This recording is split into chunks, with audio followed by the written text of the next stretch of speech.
सरकार चलाते हैं। सत्ता हमारे लिए सुख का रास्ता नहीं है, सत्ता हमारी लिए सेवा का माध्यम है।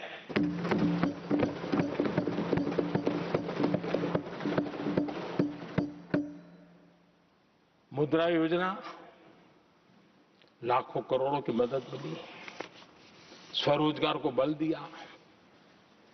कांग्रेस ने कभी स्टार्टअप कल्चर को प्रमोट ही नहीं किया। कुछ सैकड़ों में स्टार्टअप बेचारे अपने उनको पता भी नहीं था। और इनका तो हाल ये है आदरणीय सभापति जी, अपने घर के स्टार्टअप को भी वो लिफ्ट नहीं कर पा रहे।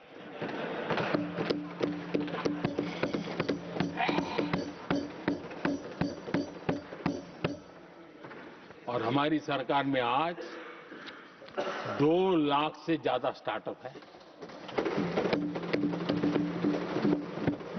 और जब सफलता एक के बाद एक जन सामान्य के दिलों को जीतती है ना, तब जाकर के उनके पास एक ही रास्ता बचा है, मोदी तेरी कब्र खुदेगी। लेकिन उस जमाना याद कीजिए, बीएसएनएल को लेकर के चुटकुले चलते थे, कार्टून बनते थे। आज स्वदेशी 4G स्टैक हमने खड़ा कर दिया। 5G दुनिया में सबसे तेज गति से रोल आउट करने का काम हमने कर दिया। कम्युनिकेशन की नई जनरेशन, नई टेक्नोलॉजी, नई सोच, इसको हमने आगे बढ़ाया। और इसलिए दर्द जुबान पे आ रहा है, मोदी तेरी कब्र खुदेगी। आदरणीय सभापति जी,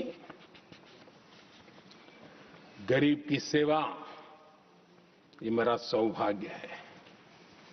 4 करोड़ गरीबों को पक्के घर देना मैं जीवन में सुकून मानता हूं।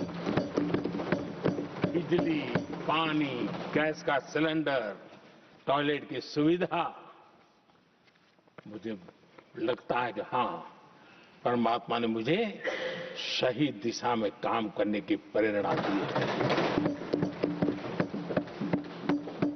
पहली बार गांव की महिला गर्व से कह रही है, हाँ मैं लखपति दीदी बनी हूं, तो दूसरी कह रही है इस साल तक मैं लखपति दीदी बन जाऊंगी। जो बन गई है उनको जब पूछता हूं, नहीं बोले साहब अब तो करोड़पति के लिए सोच रहे थे।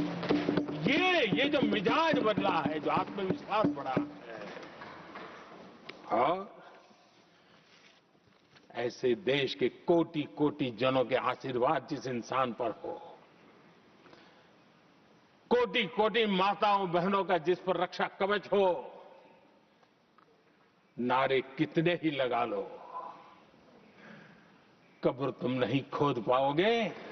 ये देश की शक्ति,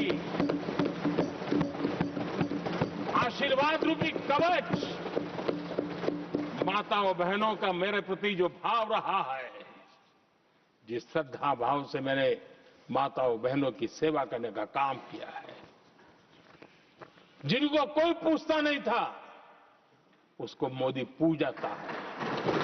यही करना है।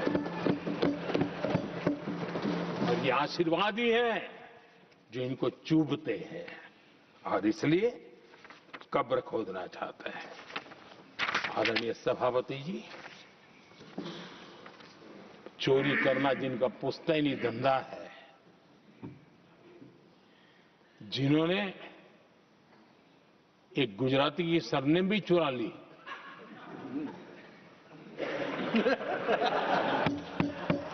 महात्मा गांधी की सरनेम चुरा ली, ये लोग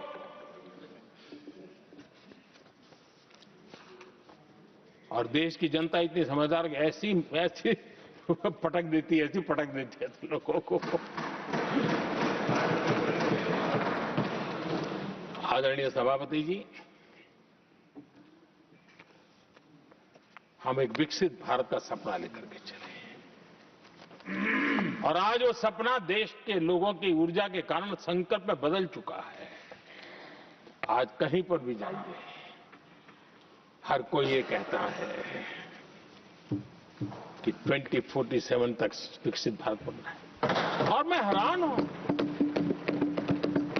कुछ हमारे साथी सदन में इतने निराशावादी, इतने जमीन से कटे हुए लोग, बदलती हुई दुनिया से अनभिज्ञ लोग पता नहीं क्या बोल रहे हैं।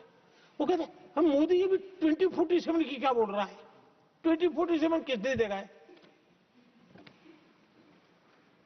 हमारे देश के लिए, आजादी के लिए जो लड़ते थे, जो फांसी के तख्त पर चढ़ जाते थे, जो लाठियां खाते थे, गोलियां खाते थे, जो काला पानी की सजा के लिए अंडमान निकोबार की सेल्यूलर जेल में जिंदगी बिता देते थे, लक्षावधि नौजवान अपने पढ़ाई का, भविष्य का सोचे बिना, कोई परवाह किए बिना सिर्फ देश के लिए सोचने के लिए निकल पड़े थे। क्या उन्होंने कभी ये सोचा होता कि यार हमारे कालखंड में तो आजादी मिलेगी नहीं, कि मैं क्यों करूं? तो क्या देश कभी आजाद होता? ये इतने निराशावादी लोग हैं कि जब मैं डिजिटल इंडिया की बात करता था, मैं फिनटेक की चर्चा करता था, मैं यूपीआई की बात करता था, तो ये कहते थे अरे इस देश में गरीब आदमी मोबाइल फोन पर कैसे पैसों का कारोबार करेगा? 3 साल के भीतर भीतर देश ने दिखा दिया ये हो सकता है। और मैं हैरान था जिस दिन ऐसा भाषण संसद में हुआ, देश का मीडिया भी, मैं भी, ऐसे लोग, उनकी जो इकोसिस्टम है वो नाच रही थी कि देखिए मोदी को तगड़ा जवाब दिया। मोदी ने जवाब नहीं दिया। आपके हाथ में मोबाइल फोन जब यूपीआई से चलता है, काम करता है ना, तो जवाब अपने आप मिल जाता है।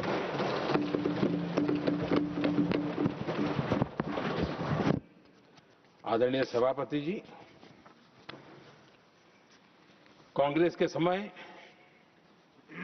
एक व्यंग चला करता था और आमतौर पर कहा और सीरियस नेचर की